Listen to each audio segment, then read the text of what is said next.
¿Qué tal, amigos? Mi nombre es Ricardo Vázquez Kunze y esta es una edición exclusiva y en vivo de Pulso Parlamentario. El país vive momentos dramáticos, la presidencia de la República está en cuestión, el presidente tiene que acudir el próximo jueves a rendir sus descargos, a defenderse ante el Pleno de Congreso, ante una moción de vacancia presentada por incapacidad moral permanente. El país está en vilo y evidentemente existe una crisis política de dimensiones terribles. Para analizar estos temas estamos hoy día en vivo y en directo con la congresista Rosa María Batra, presidenta de la Comisión Lava Jato, a la cual le damos la más cordial bienvenida. Encantado, congresista. Muchas gracias, Ricardo. Congresista, el presidente de la República se ha presentado en varias ocasiones al país en mensajes a la nación, ya van como 5 mensajes de la nación, tratando de explicar su participación o la participación de sus empresas con la empresa Odebrecht. El día de ayer el presidente ha dado una conferencia de prensa ante 5 colegas periodistas para tratar de explicar esa participación suya o de sus empresas con la empresa Odebrecht. El argumento central del presidente es que él nunca contrató con la empresa Odebrecht, que él nunca tuvo nada que ver con la empresa Odebrecht, que si bien es cierto, su empresa unipersonal, Westfield Capital, contrató, ¿no es cierto?, con la empresa Odebrecht, él no tenía nada que ver con eso. Ese es uno de los temas que ha esbozado el presidente en la entrevista de ayer. Y el otro es que el presidente dice que él no ha mentido al país. De acuerdo con la hora que duró esa entrevista, ¿no es cierto?, quisiera saber sus apreciaciones sobre esos 2 puntos, que creo que son los 2 puntos por los cuales que sustentan la vacancia presidencial. Usted ha dicho que ha tenido por lo menos 5 mensajes al país para tratar de explicar, pero en realidad ha tenido por lo menos 5 mensajes al país, pero no para tratar de explicar. Al principio fue para negar cualquier relación, directa o indirecta, profesional o comercial, con Odebrecht. Cuando en marzo la ex procuradora Ampuero le pregunta, de acuerdo a la versión que hay, él se irrita y su abogado se opone a que se siga preguntando. Cuando la comisión que yo presido, en el avance propio de la investigación, cuando ya habían acudido casi todos los miembros de Proinversión alrededor del tema de la carretera interoceánica, lo señalaban a él como el promotor de este proyecto. Cuando ya nosotros habíamos determinado que en este proyecto, o hablábamos del proyecto de la carretera interoceánica, se habían cometido actos extraños, para llamarlos de alguna forma, para no calificar, porque ahora estamos muy sensibles y cualquier palabra mía va a poder ser utilizada más adelante para poder sacarme del cargo. Actos extraños. Yo podría calificarlas como expeditivos.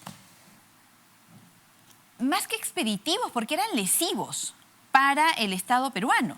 Siendo bien pensados, digo, ¿no? Exoneración del SNIP. Que no firmó él, sino firmó el señor Sotanadal. En el caso de la interoceánica, pero no en Trasvase Olmos. La exoneración del SNIP, la expedición de la ley 28614, una ley que se dio de forma... 28670, perdón, una ley que en el mismo día vino del Ejecutivo, si bien es cierto, la hizo suya el ex congresista Gilberto Díaz Peralta, pero de la lectura del diario de debate se advierte que esta ley se expone que vino del Ejecutivo. En el mismo día se exonera del trámite de comisiones, ojo que fue en periodo de receso en la comisión permanente, se debate, se aprueba, prácticamente sin debate, se aprueba ese mismo día. Se da cuenta al gobierno y al día siguiente, en la primera hora del día siguiente, está publicada. ¿Qué decía esta ley? Esta ley decía que hay que declarar de interés nacional Trasvase Olmos IRSA Norte, IRSA Sur y otros proyectos. Es decir, todos los proyectos de Odebrecht. Pero ¿qué más decía? Decía que se exoneraba un artículo de la ley de contrataciones en la cual empresas que tuviesen litigio con el Estado pudieran participar. Sacaron a la Contraloría de la posibilidad de impedir. Hay que recordar que la Contraloría quiso impedir en IRSA. Hay que recordar también, que creo yo, el congresista, que quien reveló ante la opinión pública que había tenido participación en impedir eso, ¿no es cierto?, fue el exministro conocido como Popi Olivera. Claro, por supuesto, él fue el que logró que salgan estos proyectos. Y eso lo dijo en conferencia de prensa. Esta ley crea la comisión de alto nivel. ¿Quién preside la comisión de alto nivel? Pedro Pablo Kuczynski. ¿Para qué se crea esta comisión de alto nivel? Para impulsar la ejecución de estos proyectos. ¿Qué proyectos nuevamente? Trasvase Olmos, IRSA Sur, IRSA Norte. Estamos en el contexto. El funcionario de gobierno, el ministro de Economía primero, el presidente del Consejo de Ministros después. De Alejandro Toledo. De Alejandro Toledo. ¿Cuál es la imputación que se le hace a Alejandro Toledo? Alejandro Toledo ha recibido una coima pues, de 20 millones de dólares. Eso no lo digo yo, eso lo ha dicho Marcelo Odebrecht, eso lo ha dicho Joseph Maiman. Y por lo que está siendo juzgado Alejandro Toledo. Y prófugo en Estados Unidos. Así es. Entonces, ¿qué pasó con este tipo de, digamos, normas ad hoc para que pudiesen salir estos proyectos? ¿Qué pasó? Odebrecht contrata a Westfield y de acuerdo a lo que ha dicho anoche el mismo presidente de la República, ¿para qué lo contratan? Para levantar fondos después de haber obtenido una concesión. ¿Qué concesión? En el caso de los contratos, la concesión de Trasvase Olmos. ¿Quién estaba interesado en ejecutar Trasvase Olmos? Odebrecht. ¿A quién contrata para levantar fondos después de obtener esta concesión? A Westfield. ¿De quién era Westfield? De Pedro Pablo Kuczynski. ¿Qué era Pedro Pablo Kuczynski? El ministro de Economía que iba a impulsar eso. ¿Qué hizo Pedro Pablo Kuczynski? ¿Impulsó? Sí. El contrato que firman el 17 de marzo del 2006, 17 de marzo del 2004, perdón, está condicionado a que Westfield va a ganar dinero siempre y cuando se dé la concesión. ¿Cuándo se da la concesión? La concesión se da 4 meses después. Es decir, ¿quién firma, quién impulsa esta concesión? Pedro Pablo Kuczynski. Es decir, no hubiese habido negocio de Westfield si no se daba la concesión. Así es. Ese es el punto medular. Así es. ¿Y quién impulsa la concesión o quién firma el contrato para endeudamiento por el gobierno peruano ante la CAF por 77 millones? Pedro Pablo Kuczynski. Dueño de Westfield. Pero claro, acá una cosa. Él, de acuerdo a sus palabras, otra vez, porque yo solo expongo hechos, no estoy calificando nada, no estoy elaborando conclusiones, solo expongo hechos. ¿Qué ha dicho el presidente Kuczynski anoche? Yo no quise saber. Ojo, ya no ha dicho yo no sabía. Ha dicho yo no quise saber. No quise saber qué hacía mi empresa porque en ese tiempo yo lo dejé en manos de Gerardo Sepúlveda. Hay que decir una cosa acá. Westfield Capital es una empresa unipersonal del presidente de la República. Es decir, es el único dueño. No Así hay, es. No hay socios. No hay un directorio. No hay. Es una persona que es la dueña de la empresa. Pero el presidente ha dicho ayer que, bueno, primero dijo que no conocía, ¿no es cierto? Y ahora, como usted bien dice, ha dicho que no quería conocer.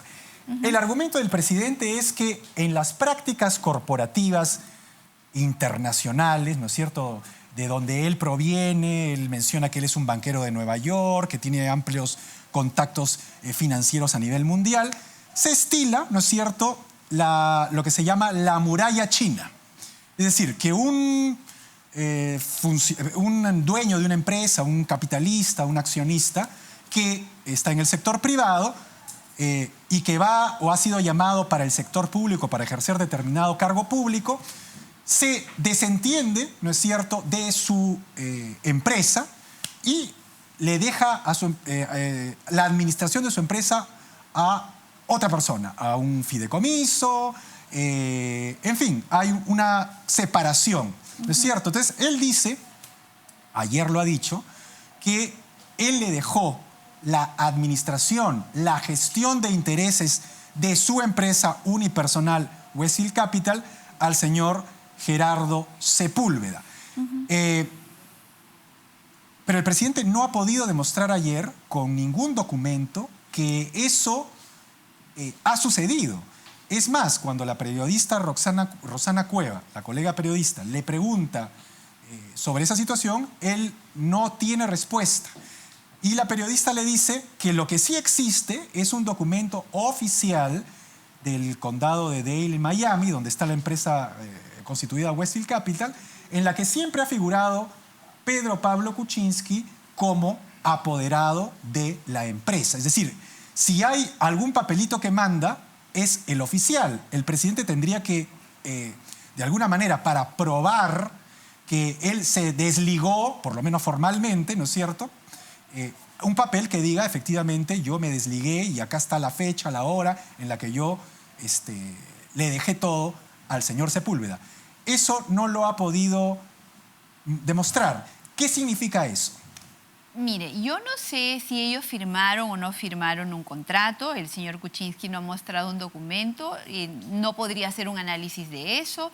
Yo no sé si lo de la muralla china opera en dos personas tan cercanas, porque estamos hablando de dos personas muy cercanas, que él mismo ha dicho que trabaja con él hace décadas. Pero sí hay una cosa que sí llama poderosamente la atención en alguien de la talla del señor Kuczynski. Llama la atención que él no se haya preocupado por ver los estados financieros de su empresa. Él ha hecho que se ha auditado. Que llama la atención que él diga, yo gané un poco de dinero allí. ¿De dónde? ¿De qué? ¿No le preguntó?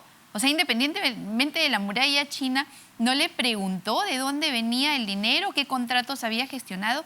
Estamos hablando de contratos que se suscribieron para proyectos que él venía impulsando desde el Ministerio de Economía y en su condición de funcionario público. No estamos hablando de que de pronto el señor Sepúlveda gestionó contratos con Westfield, pues, en, no sé, en Chile. O como él dice, o en Argentina. Texas, ojo, lo de Texas. Porque él dice que ha percibido recursos de Texas cuando él también ha sido ministro. Y cuando en realidad... Dice que Texas no tiene nada que ver con el Perú. Eso es su no tiene nada que ver con el Perú, pero él era ministro y el trabajo de ministro es esa dedicación exclusiva. Entonces, llama poderosamente la atención la explicación. Yo creo que incluso ese documento igual generaría las mismas sospechas. No sé si exista, no sé si lo presente, pero lo que nosotros analizamos es la relación y el nexo que había. ¿Cuál es el nexo? El proyecto Trasvase Olmos.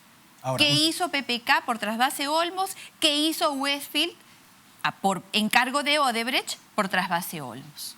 Ahora, usted dice que si no le preguntó al señor Sepúlveda, bueno, ¿cuáles son los estados financieros de la empresa que te encargué? El presidente ayer ha tenido las siguientes versiones, que también son hechos, ¿no? Antes de eso, claro, permítame, Ricardo, hay un hecho que debe ser señalado, que ha dicho anoche el presidente. Él ha dicho, cuando le preguntaron por qué contrataron con Westfield, y él ha dicho porque tenía un nombre. ¿Quién le había dado el nombre a esa empresa? ¿Sepúlveda? Si era una empresa unipersonal. Él ha dicho que era una empresa que venía desde el año 1992 y que se había hecho de un nombre. Sí, efectivamente, eso lo destaca el New York Times, eso está destacado en otros análisis de medios que hacen estudios o información en temas económicos. Ahí está. Dicen que él valía mucho por sus relaciones, que el valor de PPK eran sus nexos, sus relaciones. Una pregunta, entonces, ¿usted conocía al señor Sepúlveda en el año 2006 o era renombrado, reputado financista internacional en el Perú? ¿O era más bien el señor PPK el que era renombrado y reputado? Eso ha dicho el mismo señor Kuczynski. El señor Sepúlveda tenía una empresa, tenía First Capital. ¿Por qué no lo hizo a través de él? Exacto. Si ellos querían realmente apartar por completo la gestión de Pedro Pablo Kuczynski con la del señor Sepúlveda, ¿por qué no contrató Odebrecht con First Capital? ¿Por qué lo hizo a través de Westfield? Porque Westfield le daba la garantía de que era de PPK. Bueno, es lo que yo ya puedo inferir, ¿no? Y cuando no, pero infiero de lo que ha dicho el presidente, que la usaron porque era una empresa con prestigio. ¿Quién le da el prestigio? Pedro Pablo Kuczynski. Y cuando contrataron a First Capital contrató a su vez a Pedro Pablo Kuczynski para que hiciera la asesoría. Eso también es un hecho. Eso fue a través de First Capital, de acuerdo a lo que ha declarado, para H2 Olmos. Exacto, pero digamos, básicamente no es que contrataron al señor Sepúlveda para hacer la asesoría de H2 Olmos. No. Contrataron a First Capital del señor Sepúlveda para que Pedro PPK haga la asesoría. Así es. Volvamos a la entrevista de ayer. El presidente dice que conoció de los contratos. Usted estaba hablando, bueno, y no sucedió que después de que terminó su gestión de ministro le pidiera pues cuentas a quien había aparentemente dejado de apoderado para que le diera pues un informe de cómo habían ido los negocios. Y en esa situación, el presidente dice ayer que conoció de esos contratos después de ser ministro en el 2006. Sí, después ha dicho que recién se ha enterado. Cuando usted reveló hace una semana la existencia de esos contratos. Entonces, ahí evidentemente hay una contradicción flagrante. Es decir, o los conoció en el 2006, cuando dejó de ser ministro y le preguntó, bueno, señor Sepúlveda, amigo Sepúlveda, socio Sepúlveda, ¿cómo van las cosas con la empresa que te dejé? O los conoció hace una semana, cuando usted lo reveló como presidente de la Comisión de Lavajato, acompañada de la comisión que votó porque se revelara ese hecho. Así es. ¿Qué impresión le deja esta situación? Creo que el presidente debería estructurar mejor su defensa. Creo que debería decir la verdad. Al final, la verdad siempre se va a abrir paso, se va a conocer. Y creo que desde el 12 de septiembre, que nosotros respetuosamente, porque el caso de Interoceánica estaba muy avanzado, le pedimos que señale fecha, hora, lugar y condiciones para que nos pudiese recibir. Estas explicaciones pudo haberlas dado en el espacio que correspondía en ese momento. ¿Qué nos respondió? Ese es un cuentazo. Es un circo. La vez pasada que me invitaron, que recibí a otra comisión investigadora, hubo una recatafila de insultos espantosos. ¿Qué ha seguido pasando? Que él se apoyó cuando nosotros le reiteramos la invitación, él responde por escrito a preguntas que nadie le preguntó. Nadie le había hecho preguntas. Sin embargo, él formula preguntas y las responde. Una de esas respuestas es: no he tenido vínculo profesional ni laboral con las empresas que públicamente viene investigando la comisión que usted preside. Él respondió, él solito, sin que nadie le pregunte, él solito pone eso. Entonces, ¿qué viene después? Yo no tengo obligación constitucional de ir. ¿Qué hubo más adelante? La señora Mercedes Arauz incluso en algún momento dijo, si tanto quiere saber Rosa Bartra, pues que le envíe sus preguntas. Hemos tenido 4 meses de respetuosa insistencia, 4 meses. Señor Kuczynski, reciba, colabore. El país necesita conocer la verdad. Usted ha sido primer funcionario del gobierno de Alejandro Toledo en proyectos que están acusados de corrupción. Colabore con la investigación. Nunca nos quiso recibir. Al contrario, da una entrevista después de haberlo negado allí. Luego lo niega por un tuit. Lo niega en un comunicado que se transmite por todos los medios de comunicación. Y era, no he recibido nada de Odebrecht, no he tenido vínculo laboral alguno. Luego, no he tenido vínculo laboral y lo reafirmo. Luego, va en RPP y dice, bueno, pues lo que sí es verdad es que sí he contratado en el 2012 para H2 Olmos a través de First Capital. Pero eso es ya cuando había pasado... Eso ha sido el 9 de diciembre. Eso ha sido 4 meses después de nuestra primera invitación. Y luego nosotros conocemos esta información que es producto de las múltiples solicitudes de información que hemos enviado. Ojo, a Odebrecht no le hemos pedido solamente esta información. Le hemos pedido muchísima más información sobre muchísimas más otras personas que también forman parte de los proyectos que nosotros investigamos. Recibimos esta respuesta y frente a la metodología que el presidente había decidido para usar para comunicarse con la comisión, es decir, a través de los medios de comunicación, es que se debate el documento y la comisión, de acuerdo a lo que está establecido en el reglamento, acá no hemos faltado a la verdad, no es que la señora Bartra cogió un papelito y apurada salió a decir... Eso es lo que dicen los defensores del presidente. Claro, ella cogió un papelito y salió... Le quiero preguntar, ¿cuántos, aunque ya varias veces lo hemos comentado, pero cuántos miembros tiene la Comisión Lavajato, cuántos le corresponden a Fuerza Popular y a cada partido político? Son 7 miembros. 7. 7. Están representados el APRA con el congresista Mulder, Acción Popular con el congresista García Belaunde, Peruanos por el Cambio con el congresista Gino Costa, el Frente Amplio con el congresista Jorge Castro, Alianza para el Progreso con la congresista Marisol Espinosa y Fuerza Popular con la congresista Karina Bettetti, quien le habla. O sea, son 2 de Fuerza Popular, los 5 restantes son de los diversos bancadas y la decisión fue, digamos, solidaria, mancomunada. Por mayoría. Obviamente con la oposición del congresista Gino Costa, que permanentemente se ha opuesto a que nosotros podamos acceder a información, solicitar información, invitar determinadas personas y obviamente a que se conozca públicamente este documento. El reglamento establece que esto debe ser pedido por lo menos 2 congresistas y votado.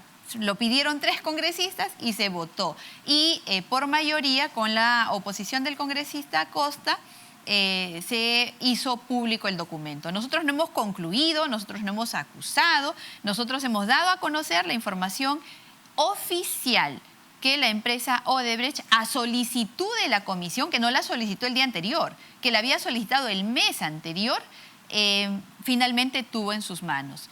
Y lo que pasó es que el presidente igualmente salió primero en su defensa. Los congresistas dijeron que cómo íbamos a dar credibilidad a esa información. ¿Qué le parece si comentamos eso luego de esta pausa? Porque estamos en vivo.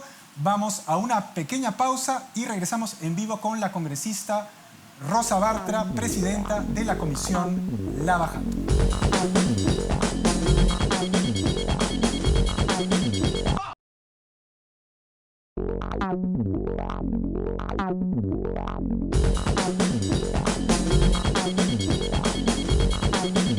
Amigos, regresamos con esta transmisión en vivo con la congresista Rosa María Bartra, presidenta de la Comisión Lava Jato. Congresista, ¿de qué montos estamos hablando en los negocios de Westfield Capital con Odebrecht, del cual el presidente es propietario, pero que no ha podido exhibir ningún documento que lo exima de la administración, como él asegura o ha asegurado en la entrevista de ayer?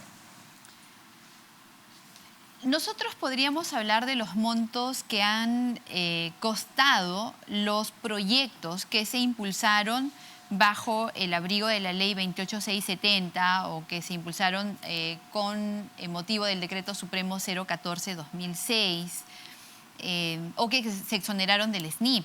En realidad es muy difícil precisar de qué montos globales estamos hablando.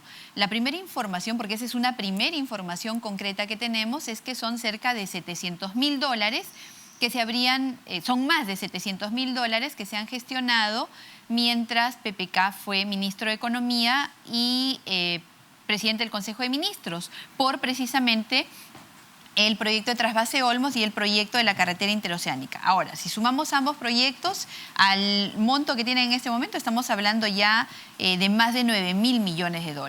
Ahora, el presidente dice que recibió algo de dinero, ¿no es cierto?, por precisamente como dividendos, dice él, ¿no es cierto?, como digamos, con esta relación de Westfield con Odebrecht. Ese algo de dinero, $300.000, $1 millón o lo que sea, lo exime a él, lo exculpa a él, lo saca a él de esta situación, porque lo que dicen sus defensores es, bueno, es como un banco, ¿no? Los accionistas son diferentes. Un banquito. Un banquito. Lo dijo el mismo presidente, ¿no? Yo tenía pues un banquito y como ustedes saben, los directores de los bancos no son responsables, sino hay un gerente que es el responsable. Los directores pues asumen las pérdidas o las ganancias. De acuerdo a eso remueven al gerente. Pero ellos no tienen por qué estar ni enterarse de cómo van o cómo gerencia el gerente del banco.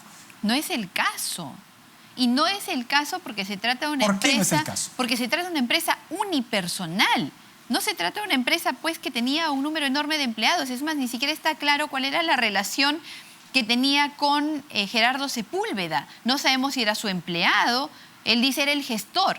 Como gestor, entonces era su empleado. Él dice que era su empleado. Porque si era su empleado, entonces, ¿cómo no se va a enterar de lo que hace su empleado? Es que es muy débil esa teoría. Entonces, ¿cuántos más contratos habrá celebrado Gerardo Sepúlveda? O sea, realmente es muy, muy débil la teoría que ha ensayado Asumamos el que no presidente. sabía, asumamos. Pero sí se enteró de los dividendos, pues, al año siguiente, porque él mismo ha dicho. Claro, no preguntó él. No preguntó de dónde viene esta plata. Vienen estos dividendos. Claro. O no preguntó una vez que terminó de ser ministro, bueno, ¿cómo te fue en la administración de la empresa que te di para que gestionaras o administraras? Él mismo ha dicho que cuando regresa el año 2006, julio, a la actividad privada, entonces se entera de todo lo que Sepúlveda ha dicho. Como usted mismo dijo al inicio de la entrevista, ahí mismo cae en contradicción, porque dice, lo sabía desde el 2006, pero luego dice que recién se entera cuando yo le envío la carta. E incluso si se entera cuando yo le envío la carta, ¿a cuál carta se refiere? ¿A la primera carta, a la segunda, a la tercera carta? ¿O se entera recién cuando se muestra públicamente la información que Odebrecht ha mostrado? Ojo, que el escándalo de Odebrecht no es reciente. Es un escándalo que viene desde el 2014 en Brasil y desde el 2016, va a ser exactamente un año, precisamente el día jueves, de que el escándalo saltó en Estados Unidos y que ya hablaba de coimas para el Perú. Entonces, él no se preguntó, oye, yo he sido ministro cuando se han gestado proyectos por Odebrecht. He sido ministro cuando se ha diseñado el molde con el cual se han desarrollado todos los demás proyectos, porque con él se diseña el molde, con él empieza el tema del pago anual por obras, con él empiezan las exoneraciones del SNIP sin expediente técnico, con él empieza toda esta estructura que dio origen a todos los demás proyectos que han hecho las brasileñas en el Perú. Entonces no se preguntó en ese momento, oye, yo he diseñado este molde, ¿no será que diseñé un molde para favorecer algunas prácticas malas? ¿No revisó? Entonces, a lo mejor mi empresa sí, pues, habrá trabajado con Odebrecht. Oye, Gerardo, ¿no? Yo no me enteré. A lo mejor esos dividendos que yo cobré el 2007 no habrán sido por obras que yo impulsé de buena fe el 2004, 5, 6. ¿No? Además, el propio presidente dice que cuando terminó su periodo de ministro en la gestión pública, él tuvo conocimiento de los contratos. Así es. Eso lo dijo ayer. Así es. Aunque después se desdijo y dijo que recién había tomado conocimiento cuando usted hizo la revelación. Haciendo arquitectura... arqueología documentaria. Haciendo eso fue lo que dijo. Documentaria. Así es. ¿Cuál es el meollo de la acusación de la moción de vacancia contra el presidente? ¿De qué se le imputa al presidente? Porque digamos, hay un debate, ¿no? Es decir, lo que están diciendo sus defensores es que lo que él ha hecho en realidad no califica, no merece una vacancia, porque una vacancia del presidente de la República, que es el primer mandatario de la nación, tiene que ser por algo muy grave, y no solamente muy grave, sino que algo que tiene que probarse, es decir, que tiene que haber un cotejo de pruebas, y entonces sus defensores, los ministros, la primera ministra, el ministro de Defensa, el ministro de Cultura, que digamos han salido ayer a defenderlo, dicen que ellos tampoco están muy convencidos, pero dicen que el presidente efectivamente explique, pero donde debe explicar, que es vaya a la fiscalía, que en la fiscalía empiecen a investigarlo, que también asista a la comisión Lavajato, ahora todos quieren que asista, ¿verdad? Y ahí explique, porque el presidente necesita tiempo y esto es un proceso muy serio y que no se puede destituir un presidente en una semana. ¿Qué opinión le merece a usted esa defensa de los que avalan al presidente? En nuestro país, Ricardo, existe la separación de poderes. Constitucionalmente es así. Los poderes nos autorregulamos. El poder ejecutivo, el poder legislativo y el poder judicial. Apoya el trabajo del poder judicial un organismo público que es el Ministerio Público, la Fiscalía. Muy bien. Que la Fiscalía y el Poder Judicial hagan su trabajo. Nosotros no podemos interferir allí. Ellos persiguen el delito, el Ministerio Público, con una estructura subordinada que obedece al fiscal de la Nación.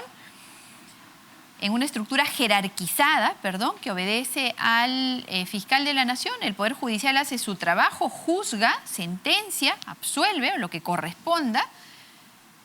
El Poder Ejecutivo hace su trabajo. En el Poder Legislativo nosotros tenemos 3 grandes responsabilidades: fiscalizar y hacer control político, legislar y representar. Estamos haciendo nuestro trabajo de fiscalización y control político. Este es el primer foro político. No estoy hablando de partidos políticos, ojo, estoy hablando del ejercicio político como tal, que, por cierto, tendría que ser, y de hecho creo que nos encaminamos a eso, a hacer de esto un ejercicio de profunda entrega. En este foro político tiene diversas formas de manifestarse. Interpelamos, tenemos estación de preguntas, nosotros podemos presentar mociones de censura, mociones de vacancia. Se ha presentado una moción de vacancia. Este es un acto político orientado a ver las facultades y las capacidades, en este caso morales, de un político, del primer político del Perú, del presidente Pedro Pablo Kuczynski. Esto está establecido así en nuestra Constitución, así en nuestro reglamento. Tiene plazos. Nosotros no estamos diciendo que el presidente ha cometido A, B o C delito. No. Estamos diciendo que él ha tenido una actitud en la cual ha ocultado, ha distorsionado información altamente sensible que lo compromete a él en el ejercicio que tuvo cuando fue primer ministro, y que ha significado que él, el día de hoy que es presidente, no diga la verdad con respecto a esa relación. Y que nos preocupe, a mí me preocupa, esa es una posición absolutamente personal, me preocupa esa conceptualización que tenga él de que lo que haga mi empresa mientras yo soy ministro, yo no quiero saber, yo no tengo que saber. Entonces, ¿qué puede estar pasando con el Estado? ¿Qué puede estar pasando con el Ejecutivo en este momento si es que tenemos esa forma de pensar del presidente? A mí me preocupa. Cuando fue ministro, cuando fue primer ministro, ahora que es presidente, seguramente... No sabemos. Claro, no, porque a él le parece que eso no es malo. Es normal. Eso es exacto, porque a él le parece que no ha entendido el presidente... La separación entre lo público y lo privado. Privado. Eso es lo que creo que el consenso, independientemente de las fuerzas políticas, creo que eso es lo que queda flotando. Así es. Entonces el Congreso de la República está ejerciendo su rol constitucional. No hay abuso. Es más, vamos a eso, congresista. Esto ni siquiera ha sido tomado por acuerdo de una organización política, sino de todas, excepto, como es natural, la de Peruanos por el Cambio. Pero yo quisiera, antes de que me pregunte, por favor, porque usted dijo ahora si quieren que vaya a la comisión, pero es que esto ya, el trámite de una moción de vacancia ya no tiene nada que ver con el trabajo de una comisión investigadora. La comisión investigadora lo citará, supongo, después. Investiga y llega a conclusiones en el momento que tiene que llegar a conclusiones, y hace recomendaciones de denuncia que van al Ministerio Público, o hace recomendaciones de acusación de responsabilidades constitucionales que van a la Subcomisión de Acusaciones Constitucionales. Esto ya no tiene nada que ver con la comisión, ya corresponde al Congreso de la República como foro político. O sea, en el asunto de la vacancia no se le está imputando un delito. No podemos. No se puede, porque el delito se le imputa en el Poder Judicial y a través de la Fiscalía. Así es, por eso es que los penalistas no tienen absolutamente nada que opinar en este asunto. Ese es el punto, porque han salido ayer, bueno, cuando suceden estos hechos, empiezan a salir muchos abogados que evidentemente quieren vender sus servicios a sus clientes. En este caso sería el señor Pedro Pablo Kuczynski, el presidente de la República. Ellos dicen que no se está respetando el debido proceso. Es más, que el presidente lo dijo ayer, que había un atropello, ¿no es cierto?, contra la presidencia, y que se está vulnerando el debido proceso porque esta es una vacancia fast track, es decir, express. En un momento, en 4 días lo quieren vacar. Entonces, yo le quiero pedir que usted explique cuál es el procedimiento constitucional de la vacancia, porque evidentemente, si ese procedimiento constitucional que está no solamente prescrito en la Constitución, sino en el reglamento del Congreso, no se llevará a cabo, efectivamente habría un problema de debido proceso. Pero ¿Qué es lo que dice el reglamento? El reglamento establece que frente a la incapacidad moral permanente del presidente procede la vacancia. Es establecido en la Constitución también. Y Cuando se presenta la moción... Lo que se ha hecho es que se ha presentado la moción, existió junta de portavoces, siguiendo estrictamente lo que dice el reglamento. Díganos exactamente para que el público entienda eso. Se tuvo la junta de portavoces acordó por unanimidad, todos, los portavoces de todos los partidos políticos. Todos los partidos políticos, por unanimidad, acordaron la ampliación de agenda para que pueda entrar a discusión la moción. La moción se dio cuenta dentro del plazo establecido en el reglamento. Se aprobó en la siguiente sesión, tal cual, sin violar el reglamento. Se ha debatido su admisión, en donde todas las fuerzas políticas han tenido la oportunidad de expresarse. Se ha votado. ¿Cuál ha sido la votación? Que todas las fuerzas políticas, excepto la oficialista, han aprobado para que se admita la moción de vacancia. Lo que corresponde, por lo tanto, ahora es, de acuerdo al reglamento, a los plazos establecidos en el reglamento, sin que violemos absolutamente nada, respetando, hay que decirlo una y mil veces, se ha respetado absolutamente el debido proceso constitucional y reglamentario. Y se ha dado cuenta el presidente de la República y, de acuerdo al reglamento, dentro del tercer y el 10º día, él se presenta, tiene derecho a ejercer su defensa. El reglamento dice que por 1 hora, sin embargo, ya el presidente del Congreso lo ha dicho con absoluta claridad, si él necesita 2, 3, 8 horas para ejercer su defensa, las va a tener. Puede venir él y su abogado, puede venir solamente su abogado. Pero el derecho a ejercer su defensa y a explicar lo que hasta ahora, en mi posición, aún no ha aclarado, lo puede hacer aún. Así que, y la decisión se toma después de escucharlo. Es decir, el reglamento se ha cumplido, la Constitución se ha cumplido. Absolutamente. Entonces, yo le pregunto a usted, ¿dónde está la falta del debido proceso para el presidente de la República? Según dicen algunos abogados y obviamente los que defienden al presidente. Dice que hay una vulneración del debido proceso. Me imagino que en la confusión que tienen, en la mezcla de poderes y de atribuciones que acabo de antes señalar que están absolutamente separados. Este no es un espacio judicial. Acá no hay jueces. Acá somos políticos que investigamos responsabilidades políticas. ¿A quién? A los políticos. Creo que hay que empezar a comprender, a lo mejor el desconocimiento, a lo mejor la pasión, a lo mejor nuestra propia simpatía o a lo mejor el temor, porque yo comprendo que hay mucha gente en este momento que siente temor de que la fuerza de la verdad se empiece a abrir paso. A lo mejor hay una mezcla de todo, no podría seguir especulando, pero si usted me dice por qué es, probablemente porque no conocen, no han diferenciado y están pensando que acá nosotros probamos delitos, acá nosotros no probamos delitos. De eso se encarga el Poder Judicial. Congresista, ¿el Congreso tiene algo que ver con la designación, por ejemplo, de los ascensos militares? Le pregunto. Ese es un trabajo que le corresponde al Ejecutivo. ¿El Congreso tiene algo que ver con los ascensos de los diplomáticos? Eso le corresponde al Ejecutivo. Le pregunto esto, le vuelvo a preguntar. ¿Cuántas tropas están al mando del Congreso? 0. ¿Cuántos tanques tiene el Congreso? 0.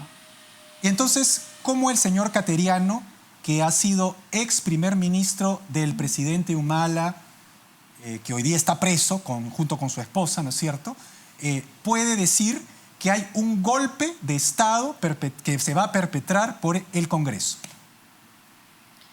Hemos pasado mucho tiempo en el cual el Congreso prácticamente había visto muy disminuido su rol de control político. Y hemos tratado, creo, movidos por algunos sentimientos que deberíamos empezar a abandonar, esos sentimientos que nos hacen elegir sin escuchar, sino movidos por determinadas pasiones, en este caso determinados odios, que a veces obnubilan nuestra razón y que a veces nos hacen distorsionar la realidad y que nos hacen de pronto recrear historias como la que cuenta el señor Cateriano. Me parecen increíbles. Un golpe de Estado en el Congreso. ¿Quién? Todas las fuerzas políticas hemos coincidido en que estamos en esta situación por los hechos y por los dichos del presidente, que ocultó información sensible, que la distorsionó, que no ha logrado diferenciar el espacio público, el interés en la función pública del interés en la gestión privada. Ese es el meollo de la incapacidad moral. Es que es sobre eso que estamos discutiendo. Yo no sé por qué de pronto acá empiezan a incorporar otros elementos. Por favor, si nosotros realmente creemos, y acá va mi llamado a todos aquellos que defienden la democracia, pero que hablan de que hay que cerrar el Congreso. O sea, se rasgan las vestiduras, no, la democracia hay que defenderla, pero cierren el Congreso. Bueno, el señor Chaput hoy día en Los Pasos Perdidos ha dado una de las últimas versiones diciendo que el presidente de la República, si es vacado, ¿no es cierto?, lo que debería hacer el vicepresidente Vizcarra y la vicepresidenta Arauz es renunciar para obligar a convocar a elecciones generales. Lamentable, ¿no? Lamentable que un demócrata, como se dice él, lamentable que alguien que está obligado a respetar la Constitución haga un llamado a desconocer lo que debería, si es que acaso se da la vacancia, constituir una transición rápida, constitucional, buscando por sobre todas las cosas que nuestro país no se detenga más, buscando por sobre todas las cosas que haya institucionalidad. Esta es una figura completamente democrática, completamente constitucional. ¿De cuándo acá esto se convirtió, algo que está previsto en la Constitución, se convirtió en un acto golpista? Bueno, desde que Fuerza Popular es mayoría según ellos, porque lo que están diciendo ahora es esto, lo dicen los defensores del presidente, pero varios periodistas también, ¿no? Incluso escuché el otro día a la periodista Cecilia Valenzuela que dijo que era inaudito que quien juzgara la moralidad del presidente fuera el fujimorismo. Ese es el argumento. O sea, el fujimorismo no tiene ningún tipo de, digamos, de derecho a juzgar la moral de nadie. Qué atrevimiento. Eso es lo que dicen los defensores del presidente. ¿Y qué atrevimiento? ¿Qué tendría que responder usted? Qué atrevimiento, porque ningún parlamentario de Fuerza Popular ha llegado acá producto de un golpe. Ningún parlamentario de Fuerza Popular ha llegado acá si no es a través de la confianza que les han dado millones de electores. Esa es la voluntad del pueblo peruano. El pueblo peruano ha decidido la composición de este Parlamento. Ha sido el pueblo peruano en elecciones democráticas que haya esta representación. Y tenemos un deber que cumplir y lo vamos a cumplir. Qué pena por quienes descalifican de esa forma. Qué pena por esa reserva moral que en realidad ahora debería dar visos de que realmente lo es. Qué pena que hayan levantamientos de voces indignadas defendiendo la democracia con actos discriminatorios, calumniosos y abusivos como los que se están vertiendo. Qué pena que cuando todos deberíamos remar para que la corrupción no nos siga haciendo daño, para que no siga robando oportunidades, esas oportunidades que necesitan nuestros niños en el interior, esos colegios, esos hospitales, esas carreteras que no se construyen porque se roba la plata a la corrupción, ahora, en lugar de remar para que esto ocurra, acusen al fujimorismo. No es posible. Yo creo que algo bueno tiene que pasar después de esto. Yo creo que tienen que haber lecciones aprendidas. Creo que si se cometieron errores y delitos en el pasado, estos han sido juzgados y sentenciados. Y lo he dicho muchas veces, en el fujimorismo tenemos un doble o triple compromiso en la lucha contra la corrupción. No vamos a permitir que ese cáncer siga avanzando. Tengo que hacerle una última pregunta. Estamos por terminar el programa. Quisiera saber, el fiscal que allanó los locales de Fuerza Popular ha presentado un informe al fiscal de la Nación dando cuenta de que los congresistas de Fuerza Popular que estuvieron tanto en el Paseo Colón como en Surco, si no me equivoco, en el otro local, digamos, entorpecieron la labor. Y muchos le dicen a usted que usted debería renunciar a la presidencia de la Comisión Lava Jato, porque evidentemente estuvo en el allanamiento, es una de las personas, digamos, en las cuales el fiscal ha basado su informe, y que obviamente usted ha tomado partido, y eso no debería ser así. ¿Cuál fue su real participación ese día del allanamiento de los locales de Fuerza Popular? Voy a insistir acá en el tema de que un congresista está elegido para legislar, para representar y para hacer fiscalización y control político. En el ejercicio de su cargo puede formar parte de comisiones, puede presidir la mesa directiva, puede presidir comisiones ordinarias o, en este caso, investigadoras. También hay comisiones especiales. Yo presido una comisión investigadora y todos mis actos como presidenta de la comisión están orientados a representar a ese órgano colegiado que hemos descrito antes, que es absolutamente multipartidario. Si yo comunico algo en nombre de la comisión, esto tiene que ser por acuerdo de sus miembros. Y realizo actos como presidenta de la comisión cuando presido, cuando solicito información. ¿He perdido mi condición de parlamentaria? ¿He perdido mi condición de militante de Fuerza Popular? ¿He perdido mi condición para votar en determinados temas, para hacer sentir mi voz, para opinar? No. Y no, ese es el primer considerando. El segundo es que yo de ninguna forma podría ser juez y parte, como se ha dicho muchas veces. De ninguna forma, porque todos los actos, todas las decisiones, todas las conclusiones a las que al final arribe la comisión van a tener que ser por el voto de todas las fuerzas políticas que están allí representadas. Y tercero, frente a tanto revuelo y tanta insistencia que exige desde algunos espacios mi renuncia, yo tengo que decir lo que dije desde el comienzo. He dicho la verdad todo el tiempo y la he dicho de forma completa. ¿Qué hemos dicho nosotros? Que tenía una reunión. Efectivamente la tenía. Dicen que ¿por qué jueves? Era pleno, dicen. Porque los lunes presido, porque los martes presido, porque los miércoles presido, porque los viernes presido esta comisión investigadora que es realmente de un trabajo bastante esforzado. Y solamente los jueves me queda tiempo para hacer algunas gestiones en horarios permitidos.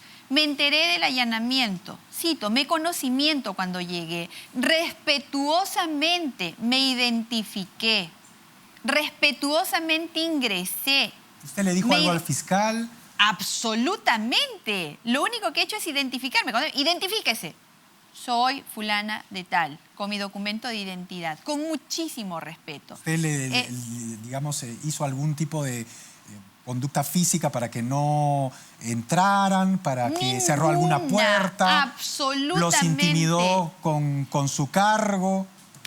Ahí están las pruebas gráficas. Ahí está la prueba de cómo yo respetuosamente espero parada en la puerta a que autoricen mi ingreso.